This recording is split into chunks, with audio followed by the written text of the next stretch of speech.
কলা একটা কোক খাওয়াই দিলাম, আপনি বছরের পর বছর গল্প করবেন যে হুজুররা খালি পরের বাড়ি খাই না, খাওয়ায়ও।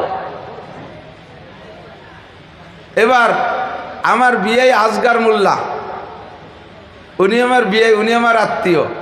উনি যদি আমার বাড়ির কাছে যায় আর আমি যদি বলি যে বিয়ে বসেন, চা খান, কেক খান, কলা খান, কি খাবেন খান, চানাচুর খান, আরও যদি ব্যাগ করে দিয়েও বাড়ি পাঠাই দেই, আমি উনারে বাড়ি না নেই, উনি আমার অসামাজিক বলবে কি বলবে না? বলে মৌলবী হুজুর হইয়া আত্মীয় বলি গেছ, আত্মীয় স্বজনও চেনো না, অথচ আপনার সে তারে বেশি করে দিছি, অথচ সে খুশি হবে না। কারণ সে আমার বিয়ে, সে আমার কাছে পাবে অনেক কিছু, তাকে বাড়ি নিয়ে যাব, তাকে নিয়ে মুরগি মারবো, তার উপলক্ষে ছাগল মারবো, ইত্যাদি ইত্যাদি যত্ন করব। সে অতটুকু চা বিস্কুটি খুশি না, অথচ ওই চা বিস্কুটি বাকিরা খুশি।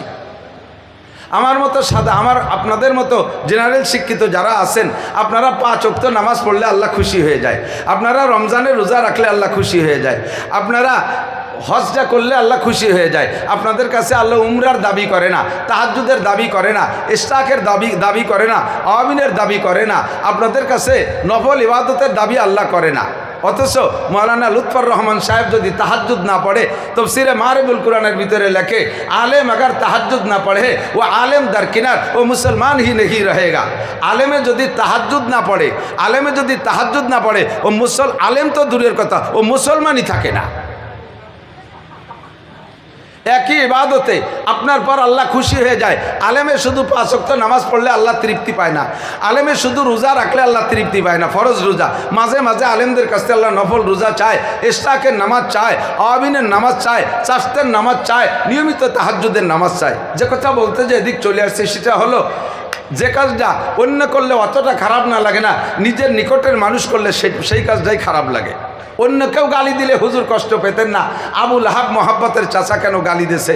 নবী আলাইহিস সালাম বেজার, আল্লাহ পাক নবী আলাইহিস সালামের মলিন চেহারা সহ্য করতে পারেন নাই, একটুও দেরি করেন নাই, সাথে সাথে জিবরিলকে পাঠাই দিয়া সূরা একটা পাঠাই দিয়েছে, তাব্বাত ইয়াদা আবি লাহাবি ওয়া তাব মা আগনা আনহু মালুহু ওয়া মা কাসাব সায়াসলা নারান যাতা লাহাবিন ওয়া ইমরাআতুহু হাম্মালাতাল হাতাব ফি জিদিহা হাবলুম মিন মাসাদ। মাঝে মাঝে পড়েন না আপনারা? পড়েন পড়েন পড়েন। আবু লাহাব নবীকে তাব্বান লাকা কয়ে গালি দিয়েছে, আর আল্লাহ পাক রব্বুল আলামিন তাব্বাত ইয়াদা আবি লাহাব কয়ে তার জবাব দিয়েছে, তুই আমার নবীরে একবার ধ্বংসের বদদুয়া করেছিস, তোর বদদুয়া কবুল করবো তো আমি তোর বদদুয়া কবুল করলাম না, বাকি এই বদদুয়ার এগেনস্টে আমি তোর নামে পাঠিয়ে দিলাম সূরা তাব্বাত ইয়াদা আবি লাহাব। আবি লাহাবের 2টা হাত ধ্বংস হয়ে যাক, কিচ্ছা বড় লম্বা, সেদিক যাব না। আবু লাহাবের মরণটা হয়ে গেছে সেভাবে অপমানজনক মৃত্যু, এমন মৃত্যু হয়েছে যার পরিবারের সদস্য পর্যন্ত তার গায়ে হাত দেয় নাই, ডোম আইনা রশি বাঁধে টাইনে দিয়ে তার গর্ত খুঁজে তার ভিতরে পুঁতে রাখছে। আল্লাহ তাআলা তাকে এমন ধ্বংস করছে। এবং তুই আবু লাহাব একবার বলেছিস আমার নবীর নামে বদদুয়া, আর আমি কিয়ামত পর্যন্ত তোর জন্য বদদুয়া চালু রাখবো। কি পরিমাণ জানিস? বর্তমান পৃথিবীতে ধরেন 200 কোটি মানুষ মুসলমান, 200 কোটি মুসলমান আছে, 200 কোটি, একেবারে ফেলাই ছাড়াইয়া 200 কোটি মানুষের ভিতরে 5 কোটি মানুষ হলেও নামাজ পড়ে না, একেবারে মিনিমাম বললাম, 5 কোটি মানুষ হলেও নামাজ পড়ে না। তো 5 কোটি মানুষের ভিতরে কি প্রত্যেক দিন 1 লাখ মানুষ কি তাব্বাত ইয়াদা সূরা পড়ে না? তো তুই একবার বদদুয়া করছিস, ডেলি তোর নামে 1 লক্ষ বার বদদুয়া যাইতে থাকবে, আর এইভাবে কিয়ামত পর্যন্ত চলতে থাকবে। বলতে চাইছে এই কথাটা যে নবী আলাইহিস সালাম যতক্ষণ পর্যন্ত সৎ কাজের আদেশ দিয়েছে অতক্ষণ পর্যন্ত কোনো রিয়াকশন নেই, যখনই তাদের অসৎ কাজের প্রতিবাদ জানাইছে তখনই নবী আলাইহিস সালামের উপরে অ্যাকশন আসছে, হুজুরের উপরে তারা ক্ষিপ্ত হয়ে গেছে। ওয়াজ হলো 2টা কথা, শুধু আমর বিল মারুফই নিয়ে যাবেন তা না, নাহিয়ানির মুনকার যদি বলা হয় সে কথাটাও নিজের ভিতরে ত্রুটি থাকলে এখান থেকে সেটা আজকে থেকে প্রতিজ্ঞা করব যে এই অসৎ কাজগুলো আমি বুঝতাম না, উলামায়ে কিরাম আমারে বুঝাই দিয়েছে, আমি আজকের থেকে ওয়াদাবদ্ধ প্রতিজ্ঞাবদ্ধ ইনশাআল্লাহ হাত্তাল মাউত, মরণকাল পর্যন্ত আর এই অসৎ কাজ আমি করব। একটু মুখে স্বীকার করেন, করব। অসৎ কাজ থেকে তওবা করতে পারবো তো ইনশাআল্লাহ? আর তওবা গুনাহ থেকে তওবা করার জন্য ইনশাআল্লাহ নাই, ফরজ ইবাদত ধরার জন্য ইনশাআল্লাহ বললে ধরার ওয়াদা হবে না। যেমন আপনি যদি বলেন লা ইলাহা ইল্লাল্লাহু মুহাম্মাদুর রাসূলুল্লাহ ইনশাআল্লাহ, আপনি মুসলমান হতে পারেন নাই। এই কলেমার সাথে ইনশাআল্লাহ লাগাইছেন, মানে আপনার এই কথার পর একিন নাই, যদি আল্লাহ একিন করাই তাহলেই হবে। কিন্তু কলেমার সম্পর্কে কোনো ইনশাআল্লাহ নাই। আপনি যদি ওয়াদা করেন ইনশাআল্লাহ নামাজ পড়বো, আপনার ওয়াদা হয় নাই। ইনশাআল্লাহ রোজা রাখবো, ওয়াদা হয় নাই। ইনশাআল্লাহ হজ ফরজ হলে হজ করবো, ওয়াদা হয় নাই। তাহলে ইনশাআল্লাহ কোন সময় হুজুর?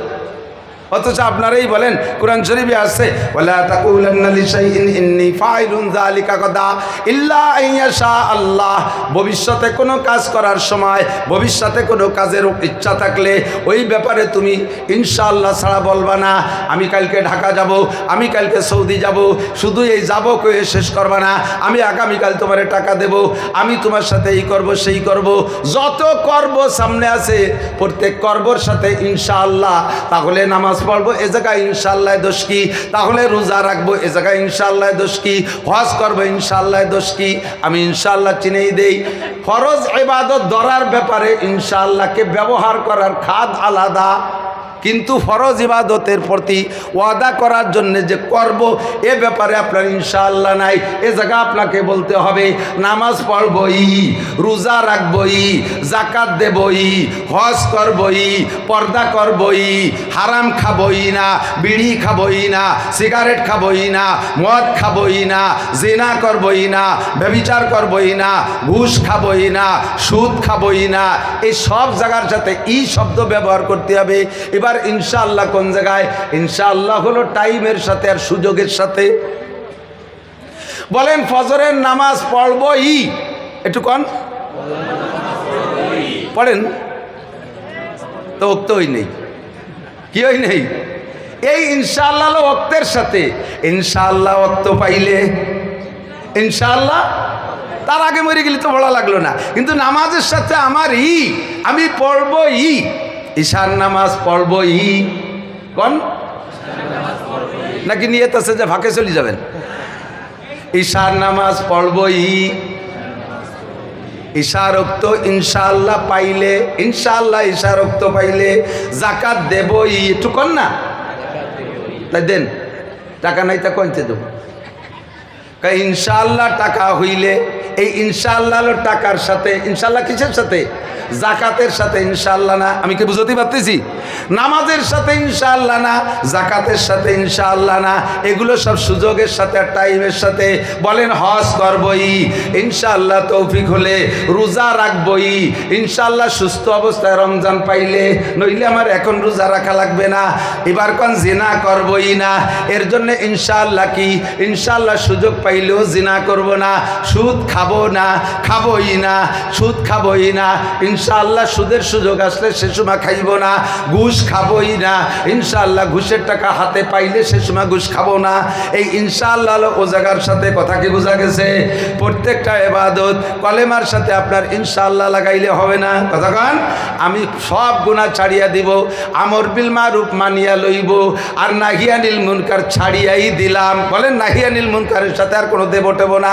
নাহিয়ানিল মুনকার অসৎ কাজ আর করবই না। বলেন অসৎ কাজ আর করবই না।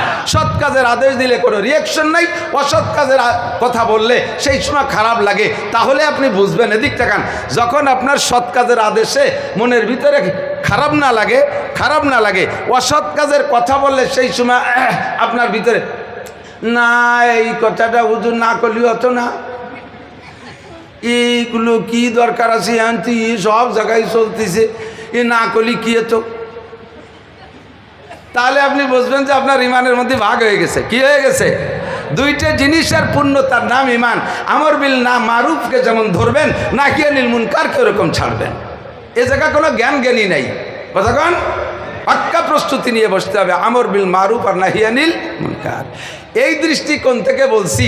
আমি আপনি যা জানি, এদিক তাকান, আমাদের দেশে ইসলাম আসছে যেভাবে, মুরব্বীদের কাছ থেকে শুনবেন, বা আপনারা যারা মুরব্বী আছেন তারা জানেন। ওদিকে লম্বা হয়ে যাবে কথা, বিধে আমি বলবো না। আমাদের পূর্বের জানা অনুযায়ী যা জানি, তার ভিতরে অনেক জানা গলত আছে। অনেক জানা গলত আছে। এই গলতগুলো বর্তমানে আহলে হক ওলামায়ে কেরাম সব কিছুরই তো আপডেট হচ্ছে। কত কিছু জানতেন না, ছোটোবেলায় ইয়া নবী সালাম আলাইকা পড়ছেন, এখন তা পড়েন না। ছোটোবেলায় কত কিছু দেখছেন, এখন তার অনেক কিছুই চলে গেছে, ধীরে ধীরে চলেও যাবে ইনশাআল্লাহ। এটা হলো ইজা জাল হক জাহাকাল বাতিল, হক যখন এসে যায় বাতিল বিতাড়িত হয়, সূর্য যখন উদয় হয় অন্ধকার এমনিই কেটে যায়। শামসুল হক সূর্য আমাদের গহরডাঙ্গার সদস্যাবুদুর শামসুল হক, হকের সূর্য আমাদের এই বঙ্গে উদয়ের কারণে আল্লাহর রহমতে অনেক শিরিকে দেশ থেকে বিতাড়িত, অনেক বেদাত বিতাড়িত, অনেক কুফুর বিতাড়িত। আল্লাহর রহমতে আমাদের গোপালগঞ্জের 5 থানায় বাংলাদেশের অন্য থানার চাইতে এদেশের মানুষ শিরিক কুফুর আর বেদাত থেকে অনেকটা মুক্ত হয়ে গেছেন, বলেন আলহামদুলিল্লাহ। এই শামসুল হকের সূর্য উদয়ের কারণে। কাজে আমরা কোরআন হাদিস থেকে পড়ে যদি বলি, আপনার জানার খিলাফও যদি হয়ে যায়, তাহলে আমার কথার দলিল যুক্ত হলে মানতে রেডি আছেন না ইনশাআল্লাহ? মানতে রাজি আছেন না? আরবিতে মাসের নাম রবিউল আউয়াল। কি মাস জানেন তো সবাই? বাংলায় বর্তমানে কি মাস? আশ্বিন মাস জানে 15-20 জনে। ইংরেজি September, 100 golden A plus. Rabiul Awal, এ ভাই এদিক, সেপ্টেম্বর মুখস্থ করলে একটা নেকিও হবে না, শ্রাবণ মুখস্থ করলে নেকিও হবে না, গুনাহও হবে না। তবে রবিউল আউয়াল মুখস্থ করলে একটা সুন্নতের নেকি 100 শহীদের সওয়াব পাবেন। আমার আপনার নবী এ মাসে দুনিয়া এসেছিলেন, বলবেন আলহামদুলিল্লাহ, বলেন না খুশি না বেজার? কেন খুশি হবেন না? আমি দুনিয়ায় আসাতে তো আমি বড় খুশি, আমি নিজে দুনিয়ায় আসাতে আমি বড় খুশি, আমি বড় আনন্দিত। আমি প্লিজ আমার ছেলে মেয়ে হয়েছে তা নিয়ে আনন্দ করি। আল্লাহ পাক আমাকে একটা বড় সম্মান দিয়েছে, আমার দেশের মানুষ, সারা বাংলাদেশের মানুষ আমাকে ভালোবাসে, যেখানে যাই হাজার হাজার মানুষ জমা হয়, একটা আনন্দ তৃপ্তি আমি পাই। কাজে আমার জন্মের উপরে আমার খুশি। আমি দুনিয়ার অনেক রাজ ও নিয়ামত পেয়েছি, উপভোগ করতেছি, আমি বড় খুশি। আসার পরে আমি আশরাফুল মখলুকাত উপাধি পেয়েছি, আমি আল্লাহর পর বড় খুশি আছি, আল্লাহ পাকের পর বড় খুশি আছি আমি। এখন আমার এই অবস্থান আর আমার এই জগতে আসার উপরে যে আমি খুশি, কিন্তু আসলাম কার ওসিলায়? সেই যার ওসিলায় আসলাম, সে আসার কারণে আমি আরো বেশি খুশি হব না? কথা বলেন। লাউলা ঘুমা খালাকাল আফলাকা খালিকুহা লাউলা ঘুমা খরাজাল ইনসানু মিন আদামি। আমার নবীকে না বানাইলে আল্লাহ গোটা মানব জাতি বানাইতেন না, চন্দ্র বানাইতেন না, সূর্য বানাইতেন না, আসমান বানাইতেন না, জমিন বানাইতেন না, জিন বানাইতেন না, অনেক কিছু বানাইতেন না। নবী পাকের আগমনের ওসিলায়, নবী পাকের উদ্দেশ্য কইরা আল্লাহ পাক হাজার হাজার লক্ষ লক্ষ মখলুক সৃষ্টি করেছেন, তার ভিতরে আমিও সৃষ্টি হয়েছি। আর আমার সৃষ্টির উপরে যদি আমি খুশি হই, আমার নবীর সৃষ্টির উপরে আমি এর চাইতে কোটি কোটি গুণ বেশি খুশি। ঠিক কিনা?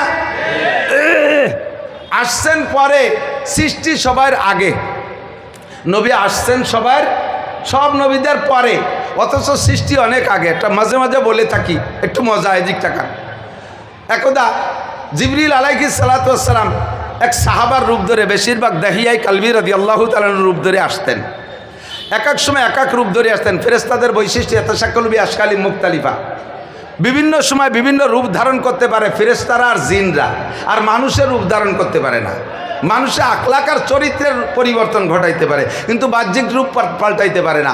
জিবরিল আলাইহিস সালাম সাহাবায়ে কিরামদের রং রূপে আসতেন, সেই বডি ধারণ করে আসতেন, আবার অন্য অন্য রঙেও আসতেন। তো বেশিরভাগ আসতেন দেহিয়াই কালবি। হাজি সাহেব যারা আছেন তারা বলতে পারবেন, যারা জানেন তারা জানেন, আর যারা না জানেন তারা জানেন না। দেহিয়াই কালবি নবী আলাইহিস সালাতু ওয়াস সালামের নবুয়তির আগে কাফের ছিল, এত বড় উশৃঙ্খলার উগ্র মিজাজি ছিল, আর এত বড় কি বলবে বর্বর ছিল, নিজের 14টা মাইয়াকে, নিজের 14টা মেয়েকে জীবিত দাফন করে দিয়েছে কাবাঘরের পাশে।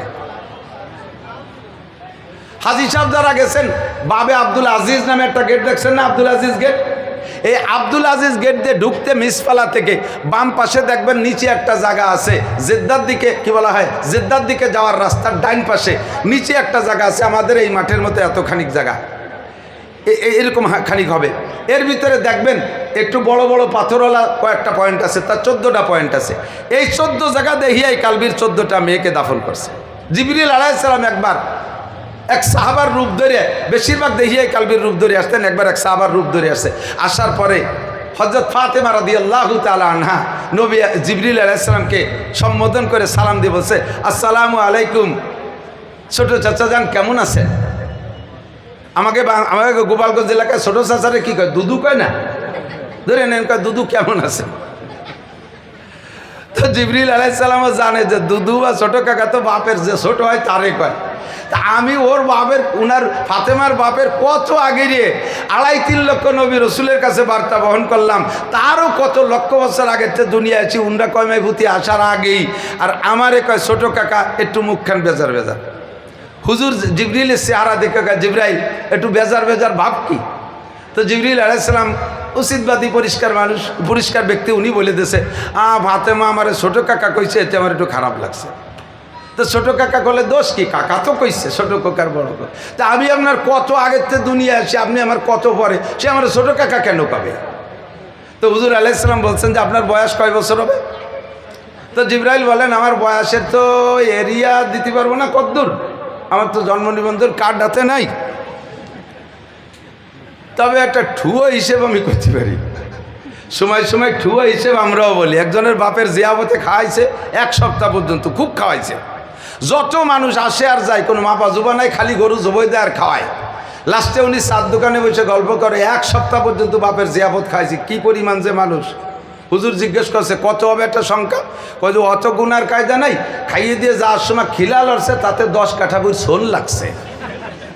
তো 10 কাঠা বই সোনে, এক একটা সোনে 7-8 কান খিলে লয়। এবার তুমি গুনি বেড়াও কত হয়েছে, এরকম ঠুয়ো হিসেব। তো জিবরাইল কয়, জন্ম নিবন্ধন ধরে আমার বয়সের শুরু শেষ করতে পারবো না, তবে আমি একটা ঠুয়ো হিসেব বলতে পারি। এই পূর্ব আকাশে একটা তারকা উঠতো, এই তারকাটা 80,000 বছর পরে একবার ওঠে। কয় বছর? 80,000 বছর পরে একবার ওঠে তারকাটা। আমি ওই তারকাটাকে 80,000 বার উঠতে দেখেছি। তাহলে এবার হিসাব করেন কত? তো এই হিসাব করার তোর কম্পিউটারও জায়গা নাই। 80,000 বছর পর একবার ওঠে, আর আমি 80,000 বার দেখেছি। হুজুর আলাইহিস সালাম বলে, উরি বাবা, তাই তো আপনি অনেক বয়সী। আপনি যে শেষে যে 80,000 বছর পরে উঠবে, সেই উঠার টাইমটা কি হয়েছে না সামনে? এই টাইমটাই কয়েক বছর আগে হয়ে গেছে, কিন্তু তারাটা উঠতেছে না। শেষের 80,000-এর মাথায় যে উঠবে, এই টাইমটা কয়েক বছর আগে হয়ে গেছে, কিন্তু তারাটা উঠতেছে না। আমার তো ভয় হচ্ছে কি কিয়ামত হবে নাকি। হুজুর বললেন, আসেন পিছনে আসেন। পিছনে ডাইকে নিয়া হুজুর বলেন, আমার জামা উঠান, গেঞ্জি উঠান। জামা উঠাইছে, গেঞ্জি উঠাইছে, দেখে পিঠের মাঝখানে কবুতরের ডিমের মতো সাদা একটা চিহ্ন, একটা আকৃতি। জিবরিল আলাইহিস সালাম ওইটা দেখেই জড়িয়ে ধরে চুমু খেয়ে বলে, ওয়াল্লাহি হাযা হুয়ান নাজাম, আল্লাহর কসম এই যে সেই তারকাটা। কন্যা সুবহানাল্লাহ। আল্লাহর কসম এই যে সেই তারকাটা। এটা উঠার কথা ছিল আরো কয়েক বছর আগে, এই পিঠি চলে আসছে বিধায় আকাশে ওঠে নাই। হুজুর বললেন, ওয়াল্লাহি আনা হুয়া, আল্লাহর কসম আমি সেই 80,000 বার উঠা তারকাটা। তা আপনি কয়বার দেখছেন? এটার আমি 80,000 বার দেখছি। হুজুর বলেন, জিবরাইল আপনি দেখার আগেও আমি 80,000 বার উঠছি। এবার আপনি ছোট কাকা না বড় কাকা কন? আল্লাহু আকবার। আমার নবী সবার আগে এসেছেন, সবার পরে এসে আমাদেরকে ধন্য করেছেন। এই রবিউল মাসে এসেছিলেন। বলেন রবিউল আউয়াল মাসে। কোন মাসে? রবি। আপনারা খুশি না বেজার? নবী আলাইহিস সালামের আগমনে খুশি না বেজার? নবী আলাইহিস সালামের জন্ম হয়েছে কয় তারিখ? রবিউল আউয়াল মাসে। মাস রবিউল আউয়াল, বার সোমবার, টাইম শোবে সাদেক। তিনটের ভিতরে কোনো মতানৈক্য নেই, তবে তারিখের ভিতরে মতানৈক্য। 90%, 90%, বরঞ্চ 95% ঐতিহাসিকদের খেয়াল রায় হলো নবী পাকের জন্ম হয়েছিল রবিউল আউয়াল মাসের 8 তারিখ। 5% ঐতিহাসিকরা বলে 12 তারিখ। আমি এই 8 আর 12-র ইখতিলাফ বাদ দিয়া আমি 12 তারিখটাই ধরে নিলাম, যেহেতু সময় কম আমি হজের দিকে যাব। 12 তারিখই ধরে নিলাম নবী পাকের জন্ম তারিখ। এই 8 আর 12 নিয়ে জন্ম তারিখের মধ্যে ইখতিলাফ আর মতানৈক্য, কিন্তু মৃত্যু হয়েছে 12 তারিখের মধ্যে কোনো সন্দেহ কথা বলেন আছে? আপনার একটা ছেলে আজ থেকে 35 বছর আগে জানুয়ারি মাসের 1 তারিখে জন্ম নিয়েছে। আপনি গোপালগঞ্জের ভালো শিক্ষিত একজন ভালো ফ্যামিলির লোক, লেখাপড়া জানেন, আপনার পয়সা আছে, আপনার ভিতরে রুচি আছে, আর বর্তমান রুচিশীল যারা যা করে থাকে আপনি সামাজিক প্রথায় তার একটুও কম করেন না। 35 বছর আগে আপনার ছেলেটা জন্ম নিয়েছে, চাঁদের মতো ফুটফুটে ছেলে। এক তো আপনার ছেলে তো ছেলেই, তারপরে আবার চেহারাটাও সেরকম। আপনি সেই থেকে নিয়ে ছেলের পর সন্তুষ্ট হইয়া আপনি প্রত্যেক বছর 1 জানুয়ারি তার জন্মদিবস উপলক্ষে কেক কাটেন। আমাদের দেশে কেক কাটাকাটি আছে না? আরে যদিও কেক কাটা জায়েজ নাই, জন্মদিবস পালন করা জায়েজ নাই, তবু আপনি করে থাকেন। আমি যেটা বলছি আর কি, আপনি এই 35 বছর পর্যন্ত 1 জানুয়ারি জন্মদিবস পালন করে কেক কাটছেন। ছেলেটা BCS ক্যাডার, ভালো চাকরি পেয়ে গেছে, ভালো পদমর্যাদায় সরকারি চাকরি পাইছে, আরও খুশি। এরপরে চাকরি পাওয়ার পরে 5 বছর আরও বড় কেক কাটেন। হঠাৎ করে 35 বছর পরে যাইয়া, বয়সের 35 বছরের মাথায় যে ছেলেটা 1 জানুয়ারি স্ট্রোক করে মারা গেছে, তার মারা যাওয়ার আগের 35 বছর আপনি 1 জানুয়ারিকে জন্মদিবস উপলক্ষে আনন্দের সাথে কেক কাটছেন। কথা বলেন। এবার 35 বছরের মাথায় এসে ছেলেটা 1 জানুয়ারি মারা গেল। এখন থেকে নিয়ে বাকি জিন্দেগিতে আপনি 1 জানুয়ারি তার জন্মদিবস উপলক্ষে বাকি জীবনে আপনি যদি বেঁচে থাকেন, এই 1 জানুয়ারিতে আর কি আপনি কেক কাটবেন না শোক কাটবেন? কেক কাটবেন না শোক করবেন? আপনি এখন থেকে কলিজা কাটবেন। 1 জানুয়ারি আসলে আর আপনার মাথায় কাজ করে না। ছেলেটার কবর জড়ায় ধরে কান্দেন, তার প্যান্টটা ছিল জড়ায় ধরে কান্দেন, তার শার্টটা ছিল জড়ায় ধরে কান্দেন, তার একটা ছবি ছিল তাই বুকের সাথে জড়ায় ধরে 1 জানুয়ারিতে কান্দেন। কেন কান্দেন? আপনি কেক কাটবেন। এই দিন তো তার জন্মদিবস। 63 বছর আগে বিশ্বনবী জন্ম নিয়েছে। সেই জন্মের পরের থেকে আমরা 63 বছর ধরে নিলাম, জন্মদিবস পালন করলাম। জায়েজ না জায়েজ পরে মহব্বতের সাথে করলাম। কিন্তু 63তম বছর যাইয়া 12ই রবিউল আউয়াল নবী ইন্তেকাল করলেন। এখন এই দিন আপনি খুশিতে কেক কাটবেন না এই দিন শোকের কারণে আপনি কলিজা কাটবেন? এই দিন আপনার কলিজা কাটার দিন। কথা বলেন ঠিক না? সাহাবায়ে কিরাম যে স্বভাব, আমারও সেই স্বভাব হতে হবে। আমি নবী পাককে ভালোবাসি আমার জীবনের চাইতে বেশি। কথা বলেন ঠিক না? হ্যাঁ মুসলমান, নবীকে যে নিজের জীবনের চাইতে বেশি ভালোবাসতে না পারবে সে লোকটা মুমিন হবে না। নবী বলেন, লা ইউমিনু আহাদুকুম হাত্তা আকুনা আহাব্বা ইলাইহি মিন ওয়ালিদিহি ওয়া ওয়ালাদিহি ওয়ান নাসি আজমাইন। হে দুনিয়ার মুসলমান, তুমি অতক্ষণ পাক্কা মুমিন হতে পারবে না। খেয়াল করে না এদিক। কিয়ামতের ময়দানে আমাকে বঙ্গবন্ধু সুপারিশ করার সুযোগ পাবে কিনা জানি না, মাননীয় প্রধানমন্ত্রী শেখ হাসিনা সুপারিশ করার সুযোগ পাবে কিনা জানি না, জিয়াউর রহমান সুযোগ পাবে কিনা জানি না, এরশাদ সাহেব সুযোগ পাবে কিনা জানি না। আর তাদের সুপারিশে আমার 1 পয়সারও কাজ হবে কি হবে না তা জানি না, বরঞ্চ তাদের পাশা নিয়ে অমাবস্যা শুরু হয়ে যেতে পারে। কথা বলেন ঠিক না? যেই ব্যক্তির সুপারিশ ছাড়া একটা ফরতে বসারও একজন মানুষও 1 কদম সামনে বাড়বেন না, জান্নাতে যাইতে পারবেন না, তিনি হলেন বিশ্বনবী মুহাম্মদুর রাসূলুল্লাহ সাল্লাল্লাহু আলাইহি ওয়াসাল্লাম। আমার নবী বলেন, আমার সাথে যদি জান্নাতে যাইতে চাও, নবীর সাথে জান্নাতে যাইতে চান কে কে? আল্লাহ তুমি নসিব করে। হাত ঘুরে শেখা, ক্যামেরা ঘুরো, এই নয়ন ক্যামেরা ঘুরো, হাত দেখ, গোপালগঞ্জে গিয়ে হাত দেখ। একটু তাকবীর হবে, বলবেন তো ইনশাআল্লাহ? নারায়ে তাকবীর। আল কোরআনের আলো, আল হাদিসের আলো, আল্লাহ রসুল যেখানে, কুরআন সুন্নাহ যেখানে, আলেম উলামা যেখানে, আলেম নাই যেই দলে, কুরআন নাই যেই দলে, বিশ্বনবীর শত্রুরা, বিশ্বনবীর শত্রুরা, ইহুদিদের দালালরা, বিশ্বনবীর অপমানকারীর 2 গালে, ভারতের ঠাকুরের 2 গালে। নারায়ে তাকবীর। জাযাকুমুল্লাহ। আল্লাহ তাআলা এই হাতগুলোকে কাবার গায়ে পৌঁছায় দিক। এই হাতগুলো নবীর রওজা স্পর্শ করার তৌফিক দান করুন। মক্কা মদিনার জমিনে হাত রাইখা সিজদা দিয়ে নামাজ পড়া তৌফিক দান করুন। আল্লাহ এই সব হাতগুলোকে আশিকে রসুলের কাতারে নাম লেখায় নাও। আল্লাহ এই হাত সবাই তোমার রসুলকে তার জীবন, নিজের জান মাল, মা বাপের চাইতে বেশি ভালোবাসে। এই ভালোবাসা তুমি কবুল করে নাও। নবী পাক বলেন, তুমি মুমিন হতে পারবা না, আমার সুপারিশ পাইবা না, হাউজে কাউসার পাবা না, আমার সাথে দেখা হবে না, হাসরের মাঠে তোমার সাথে আমার দেখা হবে না, যদি তুমি আমাকে তোমার জানের চাইতে, তোমার মালের চাইতে, তোমার আব্বার চাইতে, তোমার সন্তানের চাইতে বেশি ভালোবাসতে না পারো। যদি এই ভালোবাসা আমাকে না দিতে পারো, লা ইউমিনু আহাদুকুম, তোমরা কেউ মুমিন হতে পারবা না। ও দোস্ত, আমার নবীকে ব্যঙ্গচিত্র করে দুঃখর বলে, দুঃখ আমি ভাষায় ব্যাখ্যা করতে পারি না, বড় দুঃখ লাগে। এই ভারত হয়েছে, ইন্ডিয়া হয়েছে, সমস্ত ভেজালের গুরু। বেজালের ইন্ডাস্ট্রিজ। গুলাম আহমদ কাদিয়ানি নবীর এগেনস্টে নবুয়তি দাবি করছে। ওর বাড়ি কি মক্কা? ওর বাড়ি কি মদিনা? ওর বাড়ি কি বাংলাদেশ? গুলাম আহমদ কাদিয়ানির বাড়ি ইন্ডিয়া। কোন জায়গা? ধরে কোন জায়গা? বাংলাদেশে যত ভণ্ড পীর আছে, যত মাজারপন্থী আছে, সমস্ত মাজারপন্থীদের প্রোটেকশন হয়েছে ইন্ডিয়া থেকে। খাদ্যের ভিতরে যে ভেজাল, এই যে ফরমালিন টরমালিন সব কিন্তু আছে ইন্ডিয়াতে। কতক্ষণ? খাদ্যের ভেজাল, ধর্মের ভেজাল, ইমানের ভেজাল, ইসলামের ভেজাল, শরিয়তের ভেজাল, সব জায়গায় ভেজাল সৃষ্টি করে ওরা। আর পিরাই আইসা কিছুদিন আগে এক মহিলা এক উদ্ভট কথা বলে সারা দুনিয়ার মুসলমানকে জ্বালাই দিয়েছে। আবার বর্তমানে আইসা এই যে কি ওর নাম কি,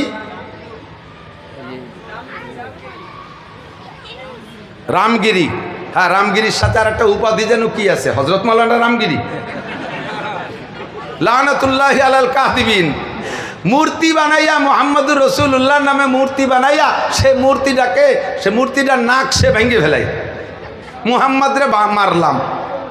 তোমাদের দেবদেবী যেমন তারে লাইতলি চলালি যেমন কথা কয় না, তুমি সেই রকম মনে করো। আরে তোমাদেরগুলো আরে এতদিন বলি নাই, এটা আমাদের দায়িত্ব না, এটা আমাদের বলা নিষেধ। মুসলমানদের কটাক্ষ করে তাদের ধর্মীয় অনুভূতিতে আঘাত করা, এটা ইসলামী নিষেধ আসছে। যার কারণে দুনিয়ার বহুত কিছু করি। আমার মুসলমানদের আমি অপারেশন করি, নারী বের করে ফেলাই দেই, তাদের সব দোষগুলো বলি। কখনো হিন্দু বুদ্ধ খ্রিস্টানদের ধর্মীয় অনুভূতিতে আঘাত করি না। কিন্তু আমার নবীরে আঘাত করবে আর আমি বসে থাকবো? এবার কিছু আমার বলার অধিকার আছে না নাই? দায়িত্ব আছে, অধিকার আছে। কথা বলেন ঠিক না? আল্লাহু আকবার। রাস্তায় দাঁড়ায় এক মুসলমান, সে সর্বক্ষণ মূর্তির এত ভক্ত, কাঁধে করে রাখে। যে জায়গায় যায় নামাইয়া তাকে কিছু প্রণাম করে তারপরে সে কাজে হাত দেয়। কন্ট্যাক্ট পাইছে ওই জায়গায় মূর্তিরে রাখে, সেখানে সেবা টেবা দিয়ে তার ইবাদত করে তারপরে কন্ট্যাক্টের কাজে হাত দেয়। আল্লাহু আকবার। তো এ সব জায়গায় এই মূর্তিরে গাড়ে করে রাখে। আর কোনোদিনও আল্লাহর নামও তার জবানে আসে নাই। সেই আমলে সেই মানে প্রথম সময় ইসলামের। এবার মূর্তিরে গাড়ে করে নিয়ে যাইতে রাস্তায় দিয়ে চলতে এক জায়গায় তোর পেশাব আইছে। তো মূর্তিরে গাড়ে হয়ে বসে তোর পেশাব করলে পেশাব ক্লিয়ার হয় না। এই যুবকরা দিক থেকে মোবাইল হাতে পেশাব পায়খানা যাবা না, তাহলে কিন্তু ক্লিয়ার হবে না। ওই দান্দায় তোমার ও পেট সাফ হবে না, পরিষ্কার। তো মূর্তি গাড়ে থাকলে পেশাব পায়খানা ক্লিয়ার হবে না। ও মূর্তিরে রাস্তার পাশে নামাই থুইয়া এবার পেশাব করতে বসছে। পেশাব করে উঠে আসে, দেখে যে কুত্তু একটা যাইয়া বগল উচরে কুত্তর সেই মূর্তির আগাগুড়া স্প্রে করে দিছে, আর মাথায় মারিয়ে দিছে আর শেষ পর্যন্ত। আল্লাহু আকবার। ওর গেছে মিজাজ খারাপ হইয়া, কুত্তর পর মিজাজ খারাপ হই নেই, মিজাজ খারাপ হয়েছে ওর দেবতার উপরে। আরে তোর কি ক্ষমতা আছে? তুই আমারে কি উপকার করবি? তোর নাক মুখ বইরে কুত্তই মুচিয়ে দিল, তাই তুই ঠেয়াতে পারলি না। আর আমারে যদি কেউ কিছু করে, তুই আমার কি উপকার করবি? কথা বলেন ঠিক না? তোর কি উপকার, কি ক্ষমতা আছে? আরবিতে এই মূর্তিরে বলে সনাম। কি কয়? সনাম। ওরা জিকির করে, আমরা জিকির করি। বলেন আল্লাহ আল্লাহ আল্লাহ আল্লাহ আল্লাহ আল্লাহ আল্লাহ আল্লাহ আল্লাহ আল্লাহ। ও দোস্ত, ওরা কয় সনাম সনাম সনাম জিকির করে। তো সনাম কইতে আর সনাম তো আরবি শব্দ, ওর সাথে সনাম আর সমাদ বেশি পারত না। কিন্তু সনাম আর সমাদ একই কায়দা না, একই ওজনের। ওই সনাম কইতে হঠাৎ করে মুখ দিয়ে বেড়ে গেছে সমাদ। একবার একবার সমাদ। সমাদ কার নাম? আল্লাহুস সামাদ। বলেন আল্লাহুস সামাদ। কুল হু আল্লাহু আহাদ আল্লাহুস সামাদ। বলো ওই আল্লাহ একক। ওই আল্লাহ অমুখাপেক্ষী। ওই আল্লাহ কারো কাছে ঠেকানা। আমার আল্লাহ কারো কাছে ঠেকানা। সমাদ শব্দ মুখ দিয়ে বেরোয় গেছে, ইচ্ছাকৃতভাবে বলে নাই, ভুল ক্রমে বেরোয় গেছে। সঙ্গে সঙ্গে উপর থেকে আওয়াজ আসছে, লব্বাইক ইয়া আবদি, লব্বাইক ইয়া আবদি। ও বান্দা, তুমি আমারে কি মনে করে ডাক দিলা? আরে মানুষের শব্দ টের পাওয়া যায়, মানুষের আওয়াজ বোঝা যায়। আর উপর থেকে যে আওয়াজটা আসছে দুনিয়ার কোনো মানুষের কণ্ঠের সাথে মেলে না। একটা অপরিচিত শব্দ, অপরিচিত কণ্ঠে আসছে। লব্বাইকি আব্দি লিমা দাওতানি, ও বান্দা তুমি আমারে কেন ডাকলা? উপরের দিক তাকায় দেখে কেউরে দেখে না, ভিতরে হাল পরিবর্তন হয়ে গেছে। এবার কয় আল্লাহু আকবার। আরে সমাজ তো শুনেছি মুসলমানদের কাছে এটা তাদের আল্লাহর নাম। আরে যারে কোনোদিন ডাকি না, আরে যারে কোনোদিন ডাকি না, ভুল ক্রমে একবার মুখ দিয়ে বের হয়ে গেল, সে আমার ডাকটা শুনলো।